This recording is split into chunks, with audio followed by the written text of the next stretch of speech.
So tonight's show brought to you by Dee. We're going back. We're going back to the beginning. The very, very beginning. Did you know that at one point I was like thumbing through these old quilting magazines once, and they were extolling the virtues of this newfangled gadget called a rotary cutter? Oh, well, we're not going that far back, guys. And it blew my mind because I had never thought of it. I'm like, I didn't realize that we didn't always have rotary cutters. And now we can't live without them. Yeah, because it was like a mid-'90s magazine. It was really kind of funny to me. It was like, oh, the rotary cutter. But what we're going back to is the basics of cutting. Because I know we all think we know how to cut, and we do. But sometimes it's good to revisit stuff because we go, oh. How many times have you cut yourself? Oh, I have not cut myself. Okay. So there. How about them apples? That's good. I haven't either, but I don't like to brag about it because I'm a figure it's a let's matter talk of time. about the basics we need before we can even cut, right? We need a self-healing mat, right? Yes. This is the smallest I would buy if I had one mat. I would not buy a mat smaller than this. And that is a 24 by 18. 18. And I would not buy anything smaller than this if I had one mat. And the reason that those will work if instead of the big 24 by 36 is you can turn them sideways to get the 24. That's why those will work. Which is what I just did. Yeah. See, if you're cutting the full length of your fabric, you can go sideways like this. Thank you. You can go sideways like this. Yes. And well, that's actually considered right side up. Yes. If you don't want to go the long way, you can turn it and go this way. If you're doing a smaller piece. But you'll find that cutting full with the fabric. But you don't want to go any smaller than this. I wouldn't. You don't. And you can get two-sided mats, and they really, you can get life out of both sides. Some eyes like the dark side better than the light side. And it depends on my fabric. And some mats cut nicer than other mats too. Like there are some brands out there that, like, if you get yourself, like I love the Martelli mats. They're just super expensive. Yeah, they cut like a dream. They cut. I don't even own one of those. They cut really nice. For a long time. Yes, the Quilter Select is a nice second to it. That's why we carry it because in the store we stock Quilter Select because kind of function versus price. The Quilter Select is a very nice mat. I like. But if I was Fiskars, I grew up with the Fisker one. If I wasn't worried about price, I would probably stock more of the Martellis, but they tend to be a little bit more expensive, and it's something you're gonna cut through and throw away at some point. You don't want to. Well, yeah. Anyway. They do wear. Quilter Select is nice, but like I said, I do like the Martelli as well. Okay, so you need it. Martellis have grids? Yes. I'm trying to find one without. Without no grids? grids. Yeah. Turn over. Use your ruler only. Turn over your Cricut mat. But sometimes you do need a grid. It isn't like you don't ever need the grid on your board. You do. What we're going to show you tonight is try not to need the grid. Yeah, that's. However, on Quilter Select, I really like the width of their lines. I don't know if Eddie can do that. I like the width of their lines. You'll notice like the board underneath, those lines are thicker than, in my brain they are anyway, than my Quilter Select. So if I am going to use a line, I want my lines to be thin. I don't want them to be chunky. And the other thing you also get on the Quilter Select is you've got the nice markings as well. You've got the 1/4-inch hash marks and the half-inch hash marks and the 1/8-inch, which is really helpful. So it's very helpful. Some mats are only going to have it along the edge, whereas the Quilter Select you can see has it's all the way. Yeah, all the way over. through it. Yep. So this is because I never tried a Martelli. Maybe someday I'll get to. I believe. Until then, I have to. Well, then he's too well loved because I actually brought my own mat because they drive me nuts. Okay, so you need a good mat. The other thing we need is a rotary blade, right? Rotary cutter. Cutter with a blade. Yes, and what else? And there's a big debate on those. There's big debate, but the first thing I'm going to say is you want to use a 45 millimeter is your standard size. Yes. You can get bigger and you can get smaller. The bigger blade. But if you only buy one. Yeah, the bigger blade is going to easier to hold a straight line and cut straight. Smaller blades are great for curves and stuff, so you can get like little 18 millimeters. The reason the 45 is the most popular is you can cut fairly. It cuts really nice. Cost of ownership. If I was just cutting straight lines all the time, I would do the 60 millimeter. But a 60 millimeter blade is a lot more expensive than a 45, and the benefit isn't enough that it's worth the Here's money. why I don't like the 60, even if I'm cutting straight lines, because when I make a mistake, it's a bigger mistake. I'm like, But the 60 being a bigger blade, it does cut straighter. You can cut thicker fabric. But 45 is kind of the standard, and you're going to find the cost of ownership on a 45 is a lot less because replacement blades tend to be cheaper. So if you haven't purchased one and you just want one blade that does it all, 45 is a good middle of the road blade. It's a good way to start. And it's a good place to start. And it's my go-to blade. So now we've got the size of the blade if you only can afford one blade. Now let's talk about what holds the blade. The cutter. Okay. Show off your favorite. Okay, so this is I'm over here. This is my favorite cutter, and you'll notice it's kind of hooked. There is another cutter that I like. It's called an ergo cut, and it is the red ones with the handles on the side. It's very similar to this. I like this one a little bit more than the ergo cut because that's a true cut. This is a true cut.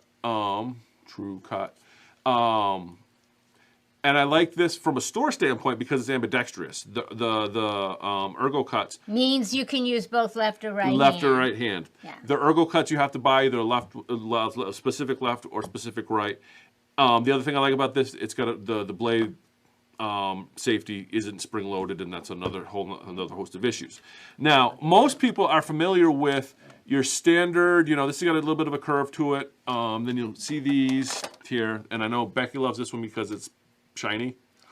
There's more than one reason why I like it, but I do like that it's But shiny again, and it's got a straighter handle. This one's a little bit more ergonomic, and there are just regular straight handle cutters.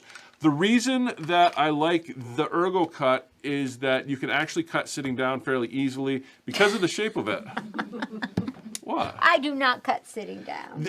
And most people can't cut sitting down because if you're using a straight-handled blade, you have to make sure that you have a 45 cant so that it's about 30. 30 or 40, but you have to have a cant on the blade to cut.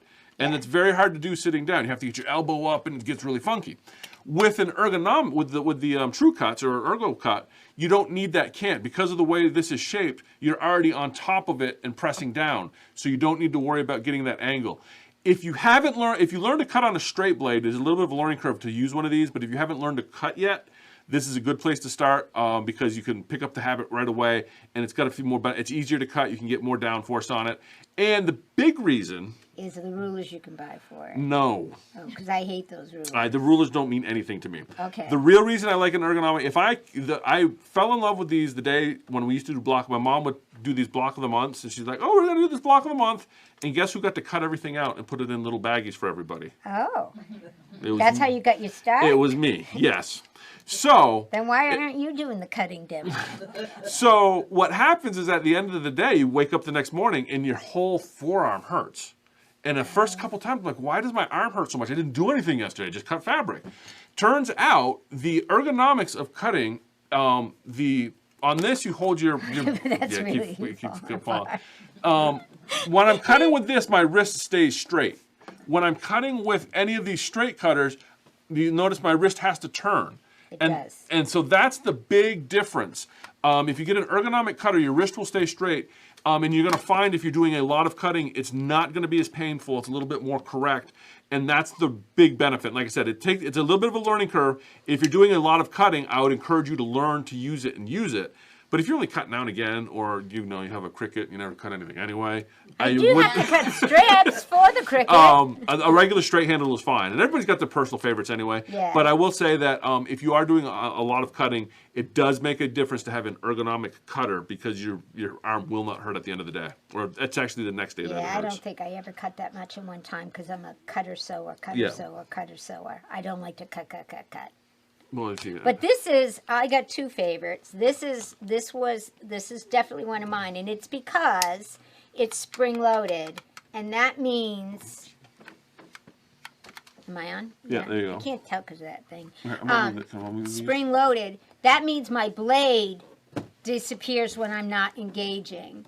So it has a big shut off button right here, so I can't even press it.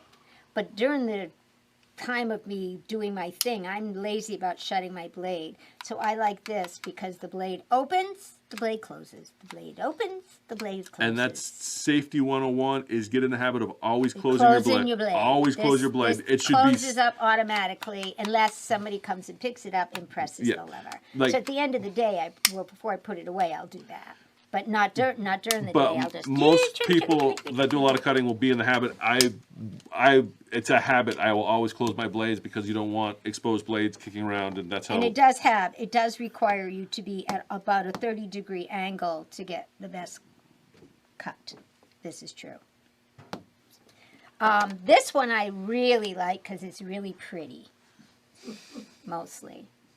It is a comfortable cutter, though. I do have to admit, It's very sparkly, but more than that, it has weight to it. Yep. So I find I'm putting less pressure on it when I use it, and I wish it had that kind of shut-off blade. It does not. You have to open and close it. So what I do is I get lazy and I keep it in its tin when the blade is open until the end of the day. And then I shut it, which I should not tell you to do that. You're supposed to close your blade. But I like it, one, because it's weighted. And two, I don't know, I just feel like it automatically goes to that angle for me. Like, I don't know, it just seems to automatically go there. I don't have to think about it.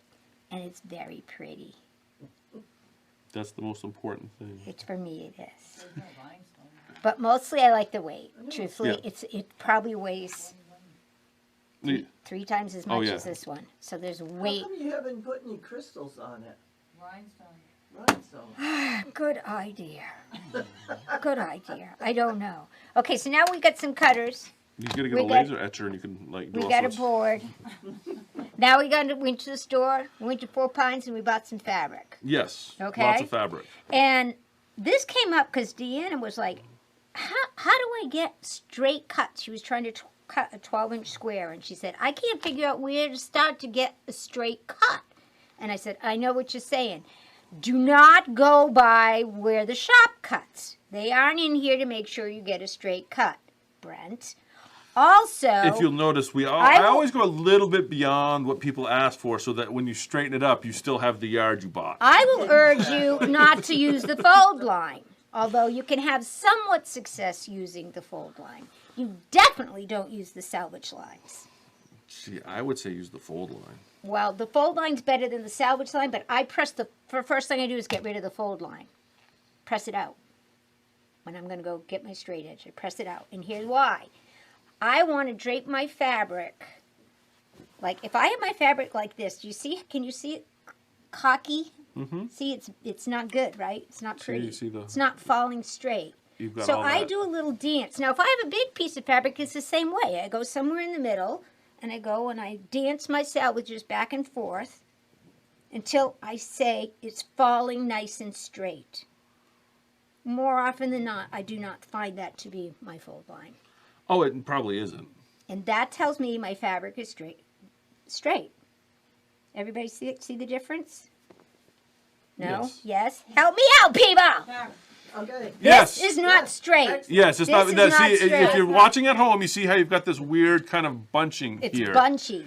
Yes, Yeah. that's not straight. So But- I'm just walking it. My arms are what, 2 feet apart? Yep. I even do this on a small piece, even a fat quarter. I'll put my ends up and go walk it till it looks like it's hanging nice and And then straight. you'll notice that if you're watching at home again, there's that crease that was there has kind of disappeared. So now it's hanging nice and straight. It is. It's hanging nice and straight. Now I'm going to put it down on my board. This is when I flatten down to create my fold. This is my fold right here. Now keep in mind I prep my fabric, which means there's starch in it. So I'm going to get a nice fold right now just by using my hands. So I'm going this way, and you're just smoothing it out. Now comes the test. See how unruly, we get an overhead, see how unruly those cuts are? And that was cut from the shop. You can't help it. They're not on the bolt straight. They are not. Jean wants to know if you ever rip. If I ever what? Oh, yes. I have ripped, and I'll tell you why I don't rip. For I can't stand the mess. I can't stand the mess it makes. It's true, though. That's how I grew up with clothing making. The first thing we do, what Jean's talking about, is when you make a snip in the fabric, Yeah, and you tear it, because it will tear along the grain of and the that fabric. was that magazine article I was talking about, that the wonderment of the rotary cutter. And that was the debate. They were arguing Yes. whether it was better to rip or to cut. Yes, and I have tried it, and I tried to like it, but I ended up cutting anyway because I didn't like all the threads sticking Well, out the on other the thing side. you can also run into when you rip as well, is you're going to stretch the fabric a little bit. So you might have to cut in a little bit further so that that edge that you tore Oh, I gets- didn't even know that. can get, depending on the quality of fabric, but when you tear it, that stress on the fabric can deform that edge. So even though you've got a straight rip, it could be a little bunchier. I prefer that. Just let it drape. Just let it drape. Get a straight drape. I'm good to go. Now let's talk rulers, because there's a couple rulers you're going to want to have. One is at least one 24-inch ruler, and I say a big one. If you only can get one ruler, don't get The 24 and a half don't by get 8.5. this one. This is a nice secondary ruler. They can kind of see it. Can you? If I Yeah. put it down, maybe. There. Okay. This is a 2.5, which is a fun ruler to have, and I'll show you why I use this a lot. But when I'm squaring up, I want more square edge to square up with. So I would get at least one big 24-inch, and I'll show you what else I would get ruler-wise. There's a couple rulers to start with.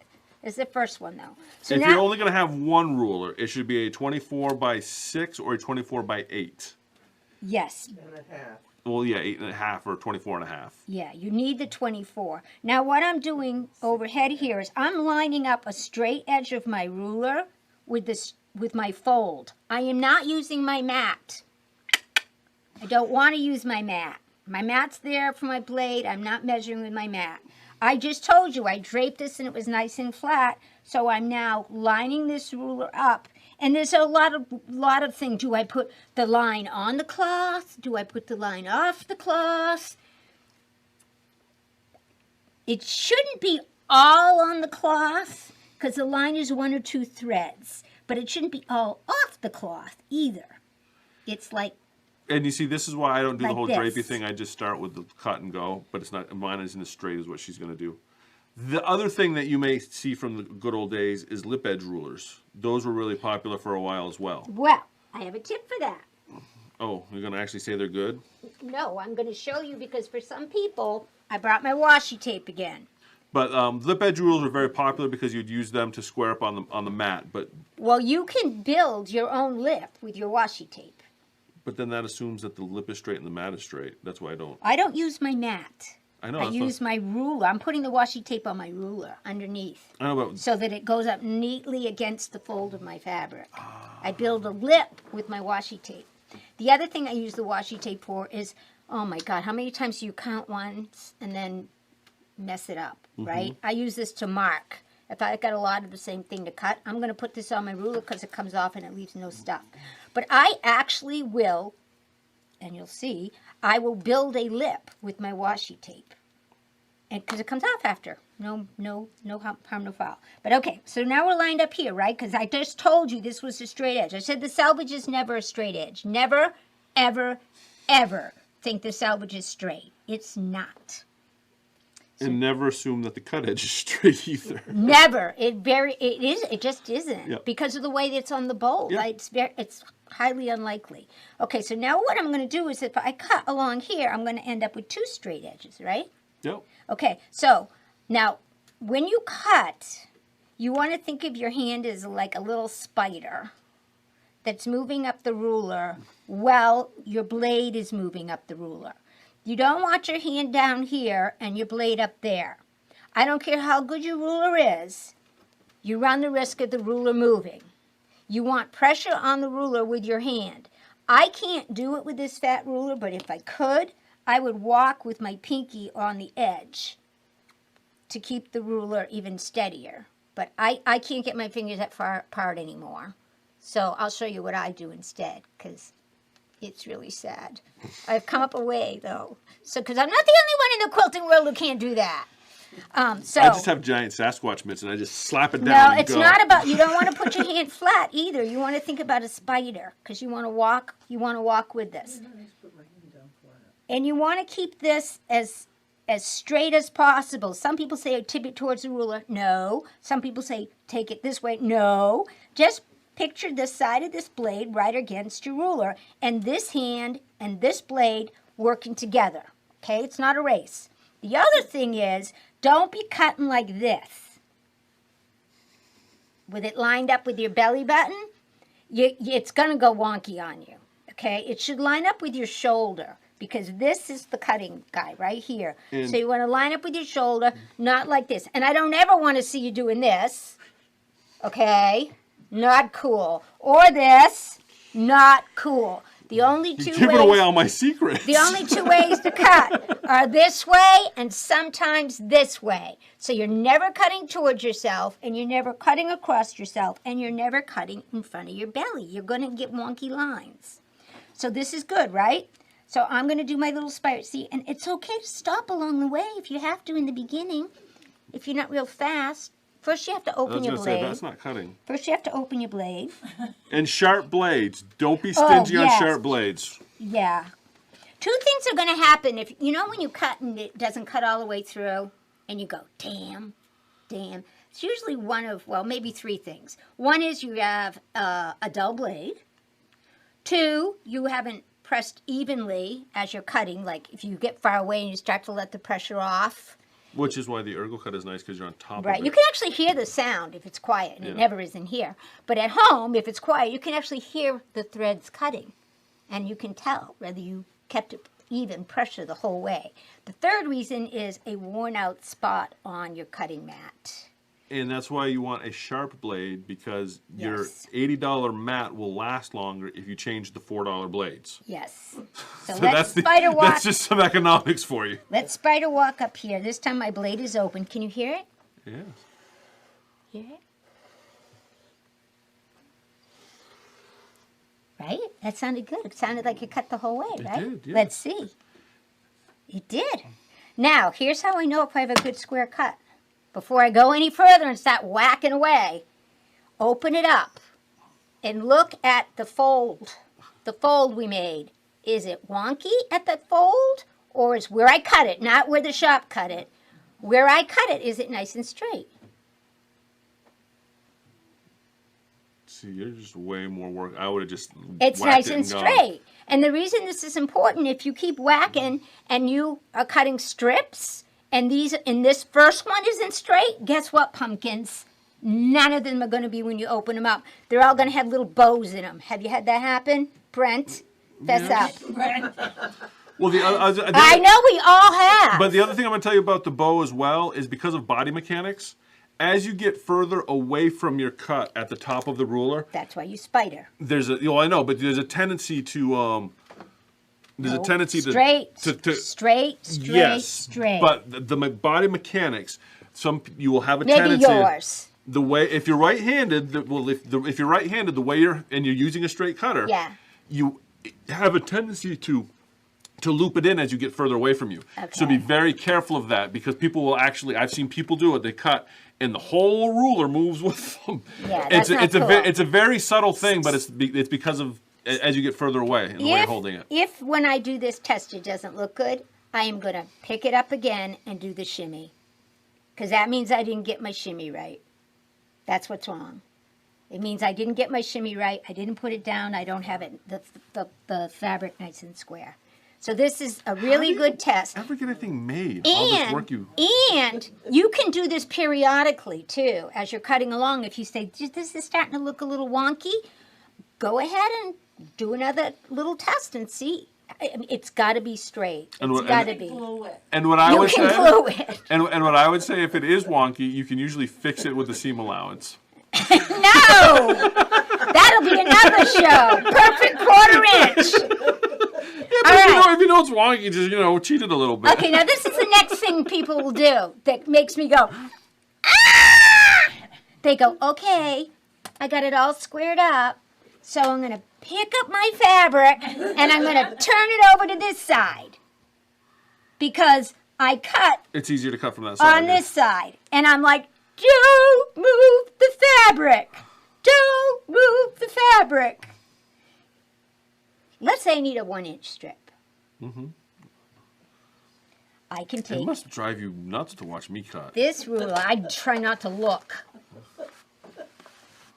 All right, let's make a 2-inch strip because that's what I've been bored. So what I'm doing is I'm lining up my ruler, my big ruler, with that beautiful edge. I just told you it was a beautiful edge, right? Yeah. I'm also double checking the bottom of my folds. And we're making a 2-inch strip here. I'm making a 2-inch strip. And I'm Okay. putting my black lines on my ruler, just not totally on the fabric, but not totally off the fabric, in between. See that? How cool that is? And now I take my second ruler, Now, my I want to long, skinny ruler. I want to point something out real quick. This is a common mistake. You wanted a 2-inch strip. Oh, yeah. This is See, a it's 2.5 a 2.5 strip. inch We because- need to turn our ruler around. Oh, I do that all the time. It's a nice feature once That's you're used when to it. I would put washi tape. I seriously would put washi tape on my ruler to remind me. In fact, I'm going to show you how I do that. But I'm lining up the most modern- bottom and the edges. Most modern rulers are at 1/2 inch increments, so you're getting They your get solid both. line on 1/2 inch depending on which side of the ruler you're using. So this is something to keep in mind when you're cutting, because like Becky just about almost cut a 2.5 Yeah. inch strip thinking it was 2. If I knew I was cutting a bunch of 2-inch strips, I would have definitely done this to my ruler before I even got going. Just to remind me. Now I'm not cutting and counting and all that. I know if I got to cut X amount of 2-inch strips, I don't put it exactly on. In fact, one is a little too far over for my likings. I just put it near where I got to be as an eyeballer. If I was doing it as a lip, like I was talking about before, I would be very exact and I'd put it underneath my ruler. And you only need it in a couple places. You don't need it the whole ruler. And But so now you're I going to think take, I can cut this right. and then you're going to take the other ruler. I'm going to take the other ruler, which is good for my wacko hand. With your kitten wrists. And I'm going to hold this ruler, and I'm going to place this ruler against it. And then I'm going to move this ruler. It's interesting technique. And now look at, I can get my finger off the side too. So again, I'm spidering it all the way up. But this is the fun part. How many times have you cut a strip and then go to pick it up and it's not cut all the way through and it's attached to the big piece of fabric and the whole thing goes, "Ugh." It moves on you, right? How does it go? Okay, 'cause then- It moves on you, right? No, I don't know how. Okay, How does it go? now let's pretend I didn't cut all the way through, which I know I did because I have a sharp blade and I used real pressure and I listened. If it didn't cut all the way through and I got this far and I had a problem, guess what's still sitting here? Your ruler. And I just go zoop. Oh, another problem right here. Zoop. And I'm not moving any of my fabric. Interesting. See that? See that? So I'm not moving my fabric, I'm moving my ruler. And if you're really good, and I'm not, you can just keep moving this ruler. But I always like to take the fabric out because of my eyes. Like I like to see my edge. So the next cut, I would line this up again. And you notice when I took the ruler away, I didn't move it far. I just moved it a little bit. You know where I think this comes from? Woodworking. I think this is a woodworking thing. So the ruler butts up. I slide it out of the way. Yeah. Gene makes a good point. You could just go to the other side of the table. Well, some people can't. Some people cannot. Some people Or you cannot. turn your whole mat They around. turn the whole mat. That's what I see. I don't have room to swing a giant mat around. That's what a lot of people do. They'll turn the Yeah. mat around. I'm not turning anything around, and I'm getting my beautiful strips. The other thing this is handy for is, let's say I need to cut a 12-inch strip because I need 12-inch blocks. Yes, I want to see how you're going to do. How many of you have a ruler this long that's 12 inches? 12 inches wide? Yeah. Nobody. So it's just 12-inch square. They make a 24-inch square, or they used to. Yeah, I have one Right? of I those can too. use that's the other thing I would recommend, a big square and a little square. But I see where you're going with And this. I didn't bring my big square. But that's okay because I'm going to show you how I use this. This has to get out of my way. I'm going to make sure I get the 1 on this one and not the half. And I'm going to go to 12. And I'm going to line up the 12. Now a straight line is 2 points, right? Mm-hmm. So if I've lined this up, yep, that works too. But this will work for 18, 20, 24. And in fact, if I need to add rulers to get where I'm going, I can make it as long as short as I need to. I could just see you in your crowd. You got like 6 rulers lined up. Normally I don't. I need to get cut that I gotta long. get a 72-inch If cut. I need a 48-inch cut, I'm probably folding in half and doing, the 24. But, okay, so Danny just gave me a 12-inch ruler, and a square one, which this is a good one to have. If you only get one good square ruler, a 12-incher is a good one to have. I'm going to try Well, and... it's 12 and a half. It is 12 and a half. No. Yes, it is. Yes, it is. So I would find the 12 marker again, but you saw I could do it that one, right? Yep. I'd line it up like this, and then I'd use my Second rule. skinny long one. Or I could use my fat long one, but I like my skinny long one because of my hands. I'd butt them. Oh, I'm off Yeah, I the was gonna cutting say, you're mat. off the mat. Got a tiny cutting net today, and let's go this way. Okay. So I got my 12-incher here. I'm lining it up. I was putting my waiting for you, ruler Danny. I on. knew. Is this making sense to anybody? And look, I've just lined it up. I just lined it up. My tongue's bleeding. They're together. I'm just shoving that a little bit out of the way. Oop, I forgot to spider at the beginning. That I'm bad at. You really should spider the whole way. Have you seen the grippy things, the Gypsy Gripper you can put on the ruler? Yeah, I don't. Well, I got to slide. I want my rulers to slide Oh, out I of just the way. thought I always thought those were funny because they painted them pink and put quilter on it and charged you $40. Yeah. But you can pick them up at the pharmacy for $9.95. They're just blue and they're shower I now have a handles. beautiful 12-inch strip, and now I need to get a 12-inch square. What else do I know about this? I know I have 3 straight edges. The only edge that isn't straight is my selvage. Correct? This is correct. So if I cut off my selvage using my straight edges, and Then- make sure you look at both salvages because they're not created equal, and you want both of them gone. So you're gonna have a parallelogram when you're done. I am now, no, it's a rectangle. Okay, I'm lining up with A my rectangle beautiful, is a parallelogram. and look what else I'm doing. I'm double check. Oh, you're right. I'm double checking up here too, Brent. Listen, watch. Where's your cutting? I'm straight here, and look how straight I am there.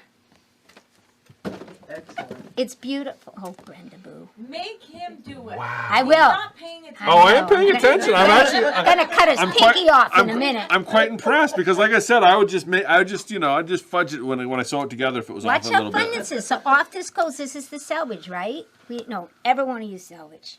Now I have a 12-inch ruler, so I can measure 12. But what if I didn't, right? You can turn it sideways. I can use this one to get my 12 inches. In fact, let's show it this way so you can see. I say I didn't have that handy. Make sure you get the one, Becky. I can go this way. Now, I know this is straight, right? So I'm lining up my ruler nice and straight on this cut edge. And then in my case, you could use a smaller ruler by now too, but I'm going to use my trusty skinny one. And if you're watching at home, you'll notice look. at no point has she referenced the grid on the mat Not for even any once. of this. Not once. We don't care what the mat says. And again, I'm spidering it to the end. Beautiful. They are beautiful. You need to come cut mine. And you can do this for 18, 24. Does that help, Dee? Does it make sense, Dee? She's also had one more question. Can I cover it quick? Yeah, okay. Okay. And it was when she has a block and she has to fussy cut around it and it's wonky. Because that happens to us all the time. That is, Piano. yeah, and that is I wanna give- oftentimes a result of the printing. Yes, but I have a tip. I have a tip for that.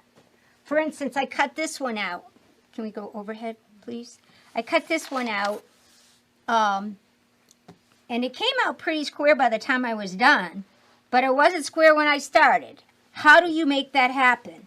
You have to use reference points on the fabric rather than trying to... Where's the fabric? Well, if I didn't bring the fabric, we're in trouble. Oh, here we go. Let me just show you what I mean by a reference point. And this is true no matter what size panel it is or a stripe. Oh my gosh. you ever try and cut a stripe? Remember that El Camino quilt? Yeah. Right? Right? Those are hard to cut. But here's the tip. I'm just rough cutting this. This is not pressed at all, so you'll have to forgive me. But I think I can demonstrate the tip real quick. When you put your ruler on this, I'm just looking for a smaller ruler, but oh well, we'll use this one. I know I want my seam line to be right here, right along here, okay? So I want to cut this block a 1/4 inch from there. I am not squaring this up at this point. That's just asking for trouble. I guarantee you it won't. I am putting my 1/4 inch mark on my ruler along that gray border line, like that. In this one case lines up pretty good. I don't know if you can catch it, but in the middle, it doesn't quite line up. So if I were to cut this, it would be a little off in the middle. Can you see, Brent? Yes. This is why it's called fussy cutting. I am now pulling the fabric. I am letting the pressure off my ruler in the middle and pulling the fabric to make sure I am a 1/4 inch away. I forced it. I don't care about any of the other 3 sides right now. Oh, I closed it instead of opening it. So it was laying there open. Yeah, I told you. I was Breaking bad all at the that. laws. Okay, so now again, I'm going on this side. I'm not worrying about this side at all. I'm worrying about this 1/4 inch. And can you see how it doesn't match again in the middle? Yep. It's got a bow, right? So I'm letting off pressure on my ruler and I'm forcing it to behave. See? Now, whoops. Put it a little bit more over here because your head's in the way. Oh, my head. There we You go. wouldn't get very far with that. Oh, now I messed it all up. That's all right. We'll But get now it your head's in again. the way again. Well, I have to see. Oh, there you go. But now it's not lined up. Oh, see, but yeah, now I can see you pulling the stuff. Yes. Okay. I'm letting up the pressure where I need to let it up so that I can finesse. And you're thinking, how is this going to square? It's magic. Whoop, head. And I'll show you how wonky it looks when you first do it. But this is how you're going to do those finicky stripes too. Now that side looks pretty good. A little bit off. This is fussy, so it's not supposed to be slice and dice. Dee was saying, she said one of them was, she just got so mad at it. Couldn't get it. Now, can you use the same technique if you're trimming up the edge of a pieced border that you have to add another border to and you want to make sure everything's a 1/4 inch off your points?